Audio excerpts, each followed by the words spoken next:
창세기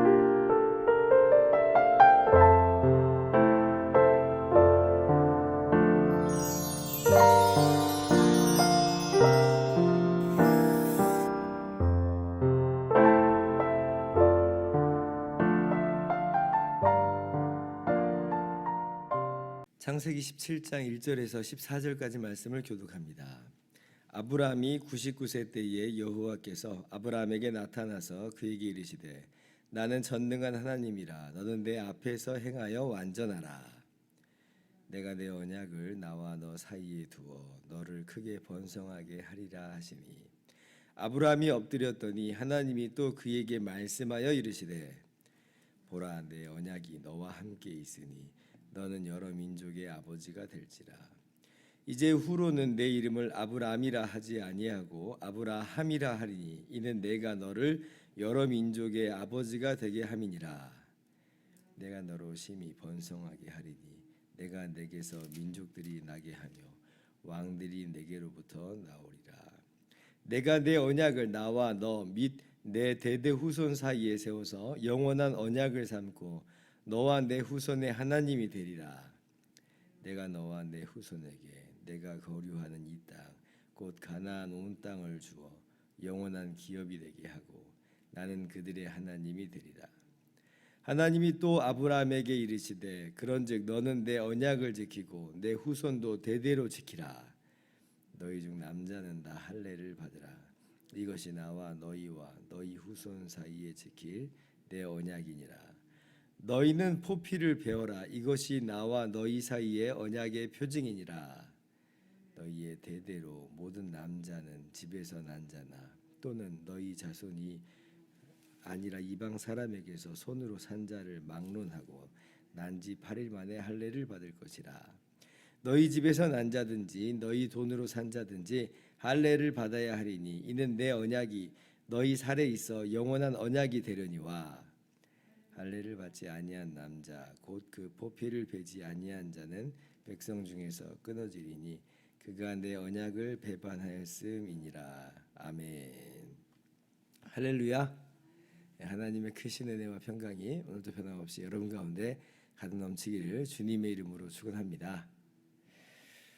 오늘 1절 말씀 보니까 하나님께서 다시 아브라함에게 나타나신 것을 우리가 알 수가 있는데 아브라함의 나이가 기록이 되어 있죠. 99세 때다 이제 이렇게 기록이 되어 있어요. 이 나이를 기억하는 것이 좀 의미가 있습니다. 왜냐하면 아브라함이 이제 가나안 땅에 도착했을 때 나이가 75세였어요. 75세. 그때 이제 하나님께서 이 땅을 내 자손에게 주리라 이렇게 말씀하셨죠. 그런데 이제 아브라함이 자식이 없었잖아요. 분명히 자손에게 준다고 했는데 땅을, 근데 자식이 없었어요. 그래서 이제 바로 전장인 16장에 어떤 일이 있게 됐어요? 어저께 보니까 사레가 자기의 여종인 하갈을 둘째 아내로 아브라함에게 줘가지고 아들을 낳게 하죠. 그것이 이제 이스마엘입니다. 그것이 이제 언제적 이야기냐면 86세 때 이야기예요.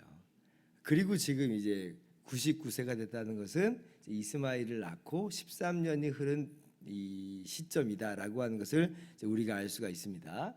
그러면 하나님께서 지금 이제 13년 만에 이제 다시 이제 아브라함에게 나타나셨는데 왜 나타나셨는가, 또 뭐라고 지금 말씀하시는가라고 할 때에 하나님께서 하나님 자신을 전능한 하나님이다라고 소개를 하면서 언약을 갱신하는 것을 우리가 알 수가 있습니다. 2절 보니까 내가 내 언약을 너와 너 사이에 두어 너를 크게 번성하게 하리라. 언약을 갱신하신 거예요. 그러니까 지금 이제서야 언약을 세웠다든지 이전에 세운 언약과 뭔가 또 다른 언약을 세운 것이 아니라 이전부터 하나님께서 말씀하셨고 세우셨던 언약을 다시 한번 확인시켜 주시는 장면입니다. 처음부터 이 언약의 내용들이 거의 비슷하게 반복이 되고 있죠. 창세기 12장 7절을 보면 가나안 땅에 막 도착한 아브라함에게 하나님이 그때 구두로 말씀으로만 언약을 하시죠. 내가 이 땅을 내 자손에게 주리라 그렇게 말씀하셨어요. 그리고 이제 계속해서 반복해서 그 언약을 구두로 반복하시다가 창세기 15장 말씀 보면 우리가 주일날 함께 말씀을 봤는데 15장에 보면 이제 공식적인 언약 체결식까지 하시죠. 고기를 쪼개놓게 하고 그 쪼갠 고기 사이로 지나가는 언약 체결식까지 해요. 아브라함은 근데 지나가지 않고 하나님만 지나가시는 것으로 그렇게 언약 체결식을 하셨다. 그때 말씀하시기를 너의 몸에서 날 자가 너의 상속자다. 그러니까 종이 상속자가 되는 게 아니라 네 몸에서 날 자가 상속자다. 내가 이 땅을 내 자손에게 주노니 이렇게 말씀하셨단 말이죠. 그 언약의 내용을 13년 만에 다시 한번 아브라함에게 나타나셔서 다시 한번 갱신하시고 다시 한번 기억하게 하시는 거예요. 그렇게 내가 너희 하나님이 되고 너희가 내 백성이 되리라 라고 하는 그 언약의 내용을 다시 한번 기억하게 하시는 겁니다. 그러면 왜 지금 다시 한번 이렇게 갱신하시는가 할 때에 최소한 두 가지 이유가 있습니다. 먼저는 어떤 이유가 있냐면 지금 아브라함이 아들을 낳았잖아요. 아브라함의 몸에서 지금 아들이 낳았단 말입니다. 어떤 의미로든지. 근데 그 이스마엘이 이 언약의 당사자, 이 언약을 계승하는 사람은 아니다라고 하는 것을 오늘 이렇게 나타나셔서 말씀하세요. 그러니까 지금 이 이스마엘은 이 언약의 당사자가 아니다. 그러니까 이스마엘 말고 너 몸에서 정말 상속자가 날 것이다라고 하는 것을 말씀하세요. 이걸 이제 내일 우리가 함께 17장 나머지 부분에서 함께 나눌 겁니다. 사라에게서 난 자라야 바로 그것이 정말 상속자가 될 것이다 이렇게 말씀하신 거죠. 그래서 잘못 왜곡될 뻔한 이 상속 언약의 계보를 지금 교정하시는 그런 시간입니다. 두 번째 왜 또 나타나셨는지 그 의미는 뭐냐면 하나님께서 이렇게 주권적으로 언약을 맺으셨고 아브라함은 할 것이 아무것도 없어요. 하나님께서 다 이것을 이루실 겁니다. 그런데 이 언약 이 아브라함이 내가 하나님께서 나와 맺어주신 이 언약 가운데 있다라고 하는 것을 너가 이제 표시를 해야 된다라고 하는 것으로 알려주시고자 그렇게 명하시고자 이렇게 다시 나타나셔서 하나님 말씀하신 것임을 우리가 볼 수가 있습니다. 그래서 하나님이 뭘 명하시냐면 할례를 행하라 그러죠. 할례를 행하라. 11절 보니까 너희는 포피를 베어라. 이것이 나와 너희 사이의 언약의 표징이니라. 그러니까 하나님께서 아브라함과 언약을 맺으셨어요. 그 내가 언약 가운데 있다라고 하는 표시를 아브라함 보고 하라는 거예요. 그것이 바로 할례다라고 하는 것입니다. 그래서 이게 이제 무슨 얘기냐면 이 아브라함에게서 태어났다고 해서 그가 다 이 언약 가운데 있는 것은 아니다라고 하는 거예요. 그러니까 혈통이 핵심이 아니라고 하는 겁니다. 아브라함의 혈통이 언약을 뭔가 받아내는 핵심이다. 전혀 그렇지 않다는 걸 오히려 말씀하시는 거예요. 혈통이 핵심이 아니라 하나님께서 말씀하신 바로 그것, 하나님 말씀하신 대로 지금 자기 몸에 할례를 행하는 것, 이것이 이제 핵심이에요. 그러니까 혈통보다 더 중요한 게 있어요. 하나님의 말씀을 믿는 거죠. 하나님의 말씀을 믿고 그 몸에 할례를 행하는 것이 더 중요한 그런 내용이다라고 하는 겁니다. 그래서 혈통은 사실 그게 중요하지 않아요. 오늘 그래서 말씀하시기를 할례를 받는 대상을 아브라함의 직계 가족만 할례를 받아라 이렇게 말씀하시지 않잖아요. 아브라함의 집에서 사는 남자는 누구나 할 것 없이 다 할례를 받아라. 이방 사람에게서 돈으로 산 종이라고 할지라도 그 말은 그 종도 어떻게 보면 이방 사람이라는 얘기 아니겠어요? 근데 그럼에도 불구하고 그도 할례를 받아라. 그래야지 이제 그가 언약 가운데 있는 것이다라고 말씀하시는 거죠. 그래서 혈통이 핵심이 아니었어요. 할례를 행하는 게 중요한 것이었습니다. 그래서 유대인들이 신약 시대에 이르기까지 이 할례를 굉장히 중요하게 여기죠. 할례를 받아야 내가 이제 언약 가운데 있다라고 하는 것을 표시하는 것이 되기 때문에 할례를 그렇게나 중요하게 여겼습니다.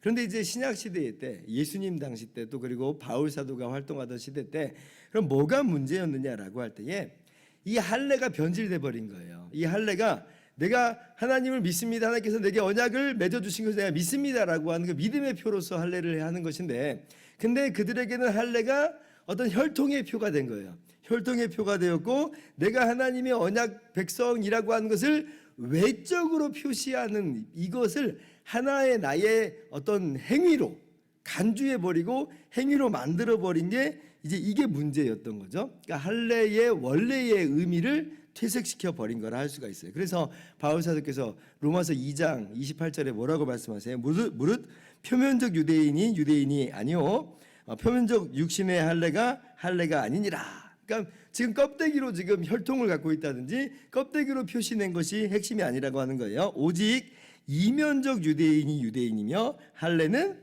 마음에 할지니 영에 있고 율법 조문에 있지 아니한 것이라. 너희가 할례를 크게 오해했다라고 하는 거예요. 어떤 혈통이라든지 어떤 외적인 행위나 어떤 조건으로 오해해 버렸다라고 하는 겁니다.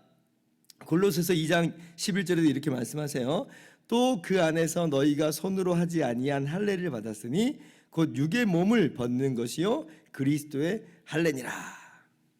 그러니까 더 이상 외적 할례, 몸에 표시내는 그 할례가 핵심이 아니라고 하는 거예요. 핵심은 뭐냐면 육의 몸을 벗는 것이고 지금 새로운 그러한 피조물로서 세워지는 것을 말하는 것이 바로 할례라고 하는 거예요. 그걸 표시해 주는 게 할례라고 하는 건데, 이 할례를 지금 이스라엘 사람들 유대인들은 굉장히 오해했던 것이고, 지금 오히려 바울 사도께서 얘기하는 것은 그때 구약 시대 때 말했던 그 할례가 이제 실체로서 다가왔는데 어떻게 육의 몸을 벗는 거냐? 단순히 그냥 포피를 벗기는 것만으로 육의 몸을 벗는 게 아니라 예수 그리스도와 함께 죽고 죽음으로 육의 몸을 벗고 예수 그리스도와 함께 살아나는 것으로 새로운 피조물 되는 것을 지금 진짜 할례라고 이야기하는 거예요. 이것을 그래서 그리스도의 할례니라 그런 거죠.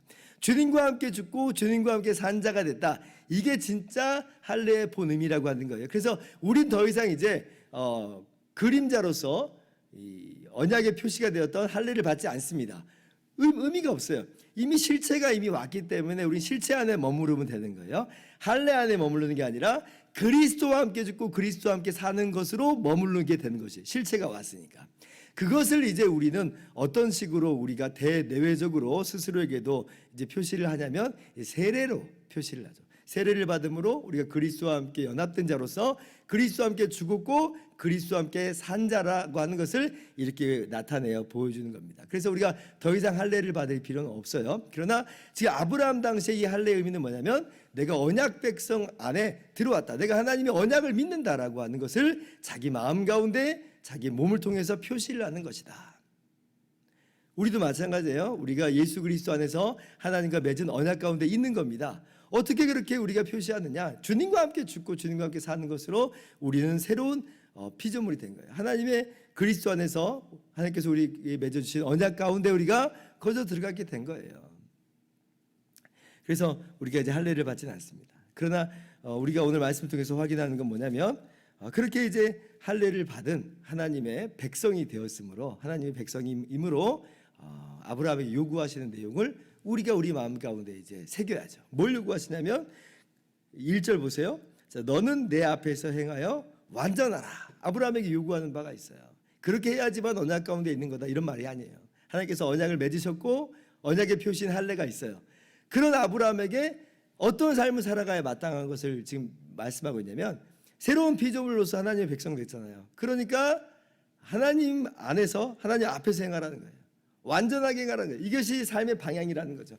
세상 사람과 똑같이 세상 사람처럼 살지 말라는 겁니다. 가나안 민족 가운데 가나안 사람들 가운데 거주하고 있지만 너는 다른 사람이라고 하는 거예요. 하나님의 언약 백성이라고 하는 거예요. 그러므로 하나님 앞에서 행하라. 완전하게 행하라. 거룩하게 행하라라고 하는 겁니다. 마찬가지예요. 우리가 할례를 받지는 않아요.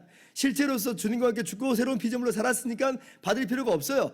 이제 우리가 그러면 우리에게 마땅한 삶이 요구돼요. 어떤 삶이 요구되냐면 그 새로운 피조물로서 하나님의 백성으로서 하나님 앞에서 살아가는 거죠. 완전한 삶을 살아가는 겁니다. 이 땅 가운데서 우리가 그렇게 살아가지 못하지만 그러나 이러한 방향과 표대는 분명하게 해야 돼요. 하나님의 백성처럼 사는 거예요. 하나님의 백성답게 사는 거죠. 오늘 이것을 아브라함에게 일깨워 주시면서 우리에게 다시 한번 교훈하시는 거예요. 우리가 어떤 삶을 살아가야 되는가? 주님과 함께 죽고 주님과 함께 살아난 새로운 피조물로서 하나님의 자녀답게 살아라. 하나님의 백성답게 살아라. 오늘 우리 삶 가운데 적용하면서 나가실 수 있기를 바랍니다. 기도하겠습니다.